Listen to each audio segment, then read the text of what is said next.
నాకు తెలీదంటావా? నాకు పెళ్లికి ముందు యుఎస్లో జాబ్ సంపాదించాను, ఇల్లు కొనుక్కున్నాను, లైఫ్ లాంగ్ నా పక్కన ఉండిపోయే అమ్మాయిని పోషించడానికి కావాల్సిన అన్ని సంపాదించాను.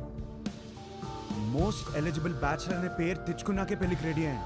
పెళ్లికి మాత్రం ఎలిజిబిలిటీస్ ఉంటే సరిపోదు, కాపురానికి కూడా కావాలి. కాపురానికి ఎలిజిబిలిటీయా? హ్మ్. అసలు ఎక్కడైనా విన్నావా? ఎలిజిబిలిటీ అంటే జీవితాంతం వాడు పక్కనే ఉండి పోషించగలడా అనే చూస్తారు ఎవరైనా. నాకు జీవితాంతం పక్కనుండేవాడు అక్కర్లేదు, దగ్గరుండేవాడు కావాలి. పక్కన దగ్గర తేడా ఏంటి? చూడు, మళ్ళీ నన్నే అడుగుతున్నావు. ఏయ్, నేను ఒక అమ్మాయి నుంచి ఎక్స్పెక్ట్ చేసేది సర్దుకుపోయే గుణం. నేను అంతే. షబ్బా.